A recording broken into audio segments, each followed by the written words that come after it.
I hope आप सब अच्छे होंगे। तो ये हमारा एपी का लेक्चर नंबर 16 है। इसके प्रीवियस लेक्चर में हम जो है कि इक्वेशन बेस्ड यानी कि एपी के क्वेश्चन को सॉल्व कर रहे थे। आज के इस लेक्चर में भी कुछ हम इसी टाइप्स के क्वेश्चन को सॉल्व करेंगे, ठीक है। तो ये हमारा प्रीवियस लेक्चर का लास्ट क्वेश्चन था। तो चलिए आज का क्लास स्टार्ट करते हैं। तो आज के क्लास में जो है पहला क्वेश्चन आज के लेक्चर में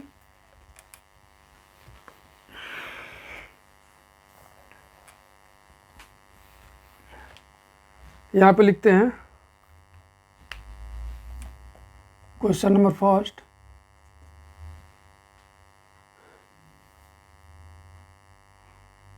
कि 17th term of AP, 17th term of an AP is 17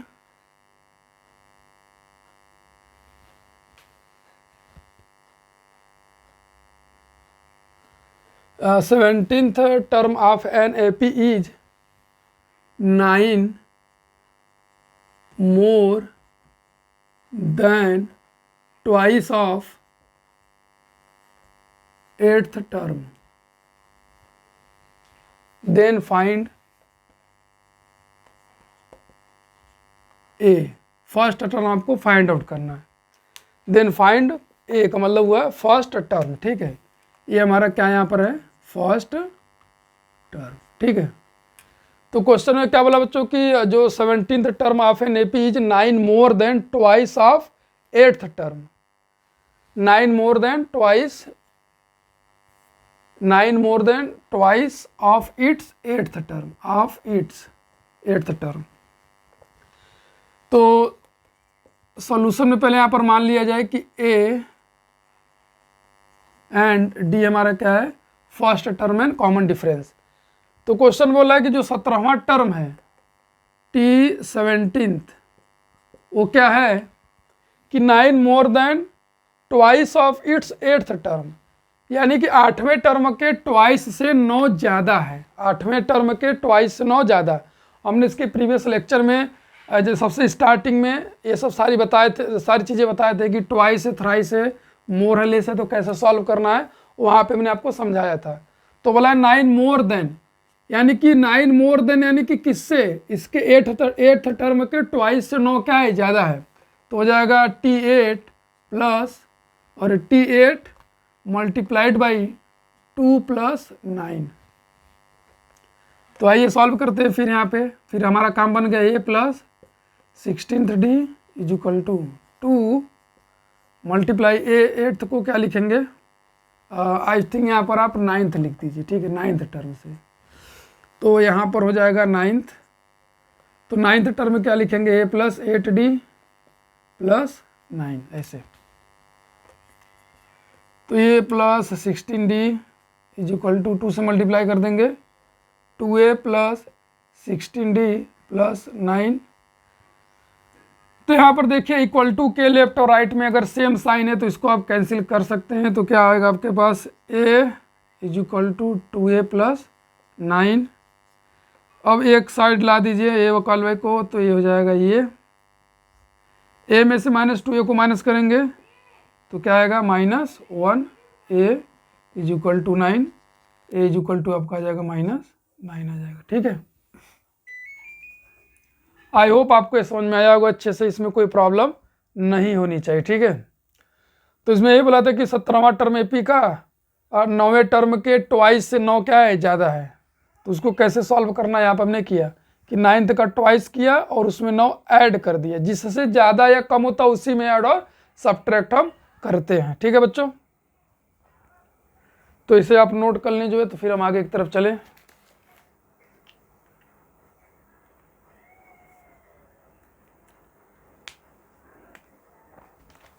I hope आपने इसको नोट कर लिया होगा। चलते हैं अगले क्वेश्चन की तरफ।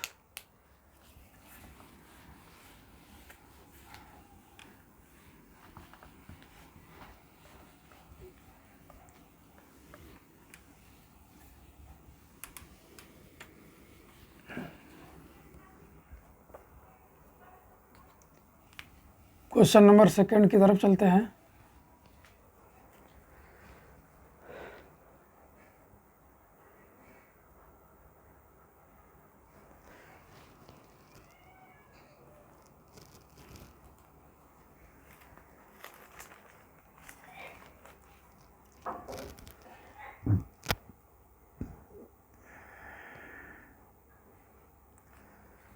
सेकंड क्वेश्चन में क्या बोला है, the sum of fourth and eighth term of AP is 24।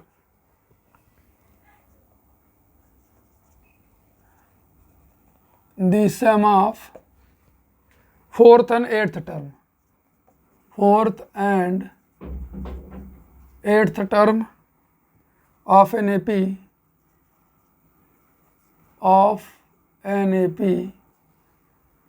is 24, and sum of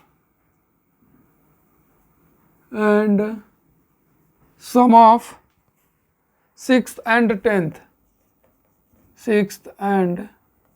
tenth term is 44. Term is 44. Find first three terms. Find first three term. तो ये आपका क्वेश्चन जो है लिखा हुआ है यहाँ पे कि sum of fourth and eighth term of AP 24 and sum of sixth and tenth term कितना आपका 44 है। तो यहाँ पर आपका दिया हुआ है कि the sum of fourth and eighth term of an AP is 24। मतलब ये कि चौथे और आठवें टर्म पदों का जो योग है कितना है 24 है, और उसके बाद एंड सम ऑफ यानी सिक्स्थ और टेंथ टर्म का भी योग कितना है 44 है, यानी छठवें 10 पदों का योग कितना है 44 है। तो उस AP का 3 टर्म आपको फाइंड आउट करना है, ठीक है, फर्स्ट 3 टर्म। तो सॉल्यूशन में आप क्या लिखेंगे यहाँ पे, sorry, let A and D आपका क्या है फर्स्ट एंड कॉमन डिफरेंस है। तो चलिए स्टार्ट करते हैं। T4 plus T8 is equal to 24। क्या हो जाएगा यहाँ से A plus 3D plus A plus 7th D is equal to 24। A और A कितना हो जाएगा बच्चों 2A, 3D और A कितना हो जाएगा 10D इज इक्वल टू 24। यहाँ से आप देखिए इस इक्वेशन को 2 से डिवाइड करने पर, ठीक है, यहाँ पर आप अच्छा 1 लिख लीजिए। 1 को किससे डिवाइड करने पर, यहाँ पर डिवीजन का साइन है 2 से, तो हो जाएगा A plus 5D is equal to 12 हो जाएगा। ये हमारा इक्वेशन नंबर 2 बन जाएगा।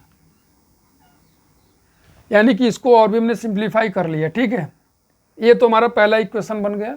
दूसरा वाला है कि छठे और 10वें टर्म का योग, यानी T6 plus T10 is equal to क्या है आपका 44 है। तो T6 क्या हो जाएगा आपका A plus 5D plus A plus 9D is equal to कितना हो जाएगा 44। A और A कितना आ जाएगा आपका 2A और A कितना आ जाएगा 14D इज इक्वल टू 44। इसको आप 3 बना लीजिए।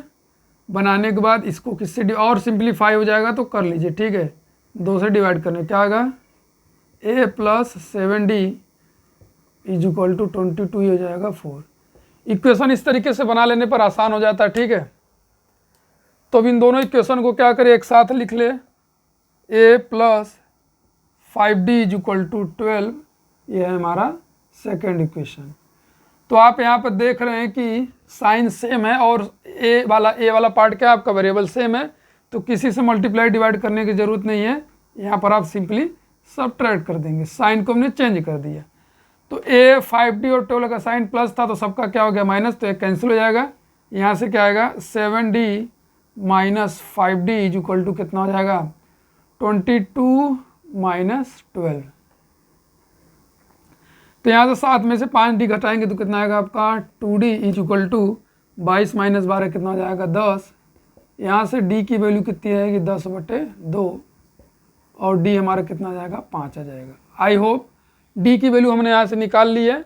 तो जैसे ही डी निकला किसी एक इक्वेशन में पुट कर दीजिए, आपका क्या आ जाएगा ए आ जाएगा। तो ए के लिए हम चलिए 2 में ही पुट कर लेते हैं, पुट इन टू किसकी वैल्यू पुट करें डी की वैल्यू, तो ए प्लस 5d है, ए प्लस 5 इंटू डी की वैल्यू आपकी कितनी है 5 इज इक्वल टू 12 है यहाँ पे। तो ये आ जाएगा ए प्लस 25 इज इक्वल टू 12, 25 उधर चला जाएगा -13 बचेगा, ए की वैल्यू क्या आ जाएगी आपकी -13। तो देखिए यहाँ पर बहुत ज़्यादा डिफ़िकल्टी तो नहीं है, जो हमको इन्फॉर्मेशन दिया था कभी पदों का सम दे रहा है, कभी कोई पद किसी से ज़्यादा कम है, ऐसे करके दे रहा है। तो इससे हम क्या कर रहे हैं कि इक्वेशन बना रहे हैं और इसको सॉल्व करने की कोशिश कर रहे हैं, ठीक है। तो सॉल्व होने के बाद हमारे पास ए और डी आ गया। तो आपसे आप कोई सा भी टर्म पूछे, फर्स्ट 3 टर्म पूछे या फर्स्ट 2 टर्म पूछे, आप उसको फाइंड आउट कर सकते हैं, ठीक है। तो यहाँ पर आपका स्पेस तो नहीं है। अब फर्स्ट 3 टर्म निकालना है तो बहुत आसान से निकाल लेंगे। तो पहला टर्म तो ए हो जाएगा, दूसरा कितना हो जाएगा ए प्लस डी, और तीसरा क्या हो जाएगा ए प्लस 2d। तो ए तो आपको आ ही गया -13 और डी कितना आ गया 5। तो इस तरीके से हम इसमें वैल्यू पुट करके निकाल लेंगे। अगर निकालेंगे तो कितना आएगा बच्चों -13 कॉमा, अब इसमें 5 ऐड कर दीजिए तो कितना आ जाएगा -8, और इसमें 5 ऐड करेंगे तो कितना आएगा -3 आएगा। इस तरीके से हमारा AP बन जाएगा, ठीक है। तो आई होप आपको समझ में आ गया होगा कि किस तरह से क्वेश्चन जो लिखा था उसके अकॉर्डिंग हमने इसको कैसे सॉल्व किया, ठीक है। तो इसे आप नोट कर लें तो हम नेक्स्ट क्वेश्चन की तरफ प्रोसीड करें, जो है इसमें डिफ़िकल्टी नहीं होनी चाहिए। तो आई होप आपने इसको नोट कर लिया होगा वीडियो को पॉज करके। तो फिर हम आगे की तरफ प्रोसीड करते हैं, ठीक है, चला जाए। तो इसमें चौथे और 8वें पद का योग 24 दिया था, 6वें और 10वें पद का योग कितना था 44 44। इसको हमने इसकी वैल्यू को लिखा, लिखने के बाद इक्वेशन बनाया और इस इक्वेशन को भी थोड़ा सिंप्लीफाई भी किया कि 2 से डिवाइड करके, और इस वाले इक्वेशन को भी 2 से क्या कर दिया हमने डिवाइड कर दिया। चला जाए आगे।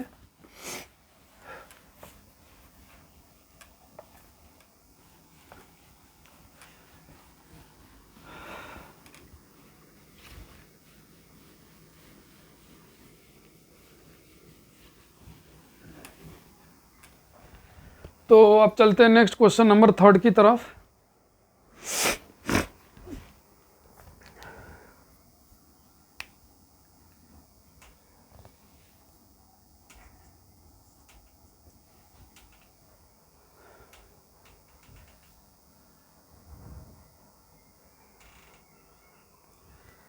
तो इसमें क्वेश्चन है कि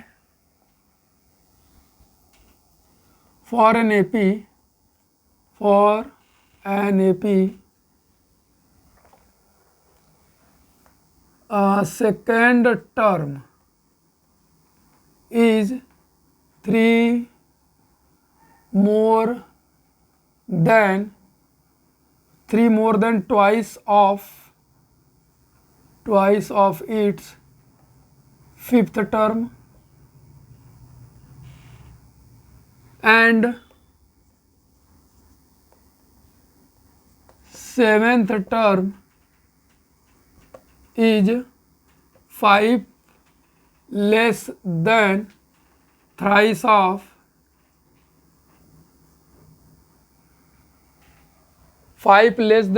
of its ninth term.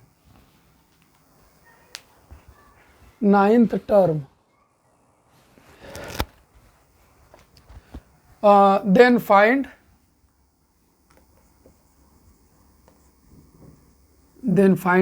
AP। ये आपका क्वेश्चन है बच्चों। देखिए बहुत डिफिकल्ट नहीं है, लेकिन आपको लग रहा होगा क्या लिखा हुआ है कि फॉर एन AP के लिए second term is 3 more than twice of its fifth term। मोर का मतलब क्या होता है ऐड करना। किस में ऐड करेंगे 5th टर्म के ट्वाइस में क्या ऐड करेंगे आप 3 ऐड करेंगे, और वो किसके इक्वल होगा 2 सेकेंड टर्म के इक्वल होगा। फिर आगे हमने पढ़ा and 7th term is 5 less than thrice of its 9th term. तो जो 7वां टर्म है वो 9वें टर्म से, 9वें टर्म का थ्राइस से कितना कम है? 5 कम है। बोला ना 7th term is 5 less than thrice of its 9th term, thrice of its 9th term, यानी 9वें टर्म के तिगुने से 5 क्या है आपका? कम है। 5 less than the thrice of its 9th term. ठीक,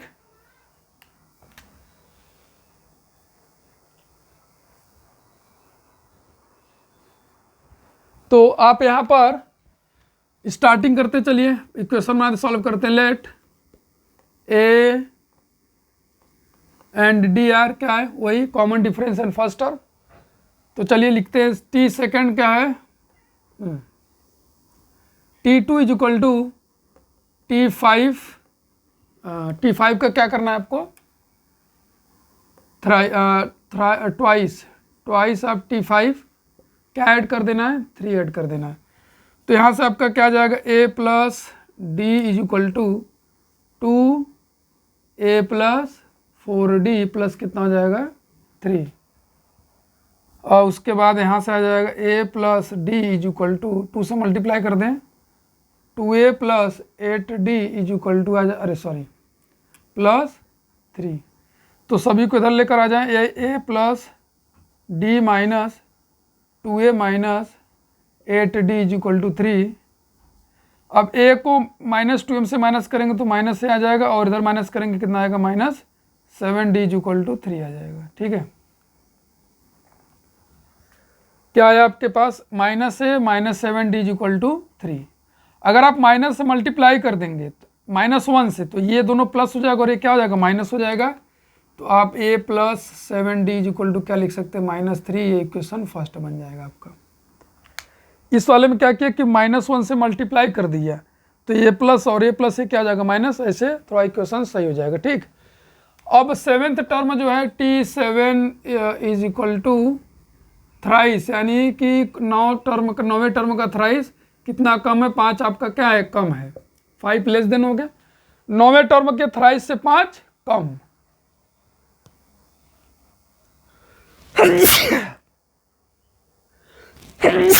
सॉरी,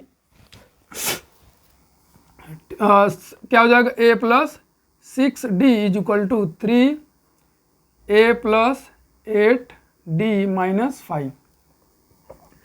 तो हो जाएगा A plus 6D is equal to 3 से मल्टीप्लाई करके कितना हो जाएगा आपका? 3A plus 24D is equal to -5। तो अब इधर सब ला दीजिए। A -3 हो जाएगा प्लस 6D, ये हो जाएगा -24D -5। माइनस करेंगे तो कितना आएगा? 2A। यहाँ से माइनस करेंगे तो कितना आएगा आपका? आई थिंक यहाँ आ जाएगा आपका 18। 18D is equal to -5। Minus से मल्टीप्लाई कर दे तो क्या आ जाएगा? सभी प्लस हो जाएंगे। 2A plus 18D is equal to 5। ये हमारा हो जाएगा इक्वेशन नंबर 2। सॉरी, अब आपके पास देखिए दो इक्वेशन आ गया है, A प्लस 7D और दूसरा कितना आ गया? 2A plus 18D is equal to 5। इसको आपको क्या करना है? सिंप्लीफाई करना है। इसके पहले अब तक जितने भी इक्वेशन बने थे उसमें क्या था कि A और A सेम होता था, D निकालते थे। यहाँ पर आपका क्या है? A और 2A, मतलब दोनों इक्वेशन में A सेम नहीं है, तो आपको इसको क्या बनाना पड़ेगा? सेम बनाना पड़ेगा। ठीक है, तो वही है कि आप क्या करोगे? 1 में किससे मल्टीप्लाई कर दोगे? 2 से मल्टीप्लाई कर दोगे, तो इक्वेशन नंबर 2 में जो A है, A वाला पार्ट क्या हो जाएगा? वो सेम। यहाँ पर 2A, यहाँ पर A है, तो 1 को क्या कर दिया हमने? 2 से मल्टीप्लाई कर दिया, तो क्या हो जाएगा? यहाँ पर 2A plus 14D is equal to -6। ये हमारा जाएगा थर्ड। ठीक, थर्ड होने के साथ साथ अब इसको हमको क्या करना है? सॉल्व करना है। किसको? 2 और थर्ड को सब्ट्रैक्ट कर देना। ठीक है, तो आई होप थोड़ा सा स्पेस कम है, तो आप इसे नोट कर लें, तो उसके बाद हम आपको इसका सॉल्यूशन बता दें। या तो चलिए सॉल्यूशन देखते हैं। यहाँ पे ये हो जाएगा आपका 2A plus 18D is equal to 5 हो जाएगा। ये हो जाएगा 2। तो यहाँ पर देखिए आप माइनस कर दें। ठीक, तो माइनस करेंगे तो ये कैंसिल हो जाएगा। 14D 14d minus 18d is equal to, यहाँ साइन 6 का क्या माइनस और इसका भी माइनस है, तो क्या आ जाएगा -6 - 5। 14d में से इसको माइनस करेंगे कितना आएगा आपका 4d इज इक्वल टू -11। तो ये माइनस माइनस प्लस, d की वैल्यू क्या आ जाएगी 11/4 आ जाएगा आपका। ठीक है, तो साइन हमने यहाँ पर चेंज कर दिया। चेंज करने के बाद फिर 14d में से 18d, यानी 18d का साइन माइनस में और इसका प्लस, तो 14d - 18d की याद क्या है, इसका साइन -6 है और इसका साइन क्या है 5 का माइनस, तो ये दोनों माइनस माइनस तो ऐड हो गए लेकिन साइन माइनस करेगा और यहाँ भी माइनस आएगा तो कट गया, माइनस माइनस कट गया और 4 से क्या कर दिया डिवाइड, तो d की वैल्यू आ गई 11/4। अब d की वैल्यू किसी एक इक्वेशन में पुट कर देंगे, 1 में पुट कर दीजिए, चाहे 2 में चाहे 3 में, तो वहाँ से हमारा a आ जाएगा। उसके बाद हम AP को फाइंड आउट कर लेंगे। तो स्पेस थोड़ा सा कम है, आप इसे नोट कर लें वीडियो को पॉज करके, तो हम इधर थोड़ा सॉल्व कर लें। तो आई होप आपको समझ में आ गया होगा, आपने नोट भी कर लिया होगा। इसको हम चलते हैं थोड़ा सा। तो put d is equal to 11/4 in first, तो a प्लस 7 इंटू डी की वैल्यू कितनी आई है 11/4 और इज इक्वल टू ये -3, तो a -3, देखिए अब ये प्लस उधर जाएगा तो माइनस हो जाएगा और साथ ही साथ क्या हो जाएगा 77 बाई कितना आ जाएगा 4, 7 का 11 में मल्टीप्लाई होगा ना, नीचे नहीं मल्टीप्लाई होगा। ठीक है, क्योंकि ऊपर है तो ऊपर, तो यहाँ पर बाई 1 कर दिया। ये हमारा फ्रैक्शन का हो गया एडिशन और सब्ट्रैक्शन। तो इधर फ्रैक्शन में 2 है तो इधर भी फ्रैक्शन बना लिया, कितना हो जाएगा -4 इंटू 3 -77/4। तो इसको आपने क्या किया 12 -77 बाई कितना हो गया 4, दोनों माइनस ऐड होगा, साइन माइनस करेगा, कितना हो जाएगा -89/4। तो यहाँ से a की वैल्यू आपकी कितनी आ गई -89/4 और d की वैल्यू कितनी आ गई 11/4। तो अब हम क्या करेंगे, जहाँ अब हमको a और d मिल गया तो इससे हम क्या करेंगे AP बहुत इजीली फाइंड आउट, AP को बहुत आसानी से हम यहाँ पे लिख सकते हैं। तो आई होप आपको ये समझ में आ गया होगा। क्वेश्चन क्या था कि सेकेंड टर्म 5th टर्म के ट्वाइस से 3 ज़्यादा था और 7th टर्म 9th टर्म के थ्राइस से 5 क्या था कम था, 3 more than twice of its 5th term.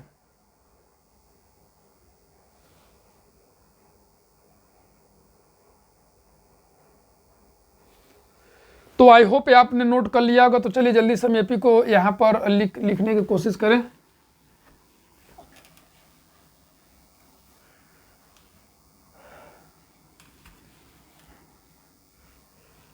तो हमारा जो पहला टर्म होगा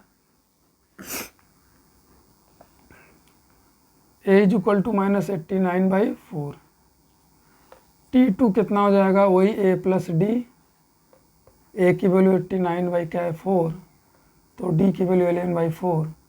देखिए डिनोमिनेटर सेम है तो न्यूमरेटर जो है आपका ऊपर वाला ऐसे ऐड हो जाएगा साइन के साथ, आएगा कितना आई थिंक हमको लग रहा है कि -78/4 आएगा। ठीक है, ठीक जी यही आएगा। तो T2 आ गया। अब T3 क्या आ जाएगा a प्लस 2d, a की वैल्यू है -89/4 प्लस 2d की वैल्यू कितना है 11/4, तो यहाँ से आपका आ जाएगा -89/4 प्लस 22/4। तो इसको आप सॉल्व करेंगे तो क्या आएगा आपका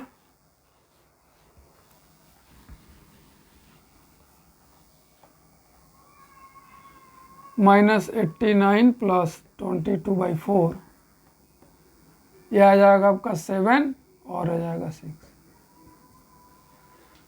तो आपका AP क्या आ गया -89/4 कॉमा सेकेंड टर्म कितना आपका -78/4 कॉमा -67/4, ऐसे करके डॉट डॉट डॉट आप लिख लेंगे।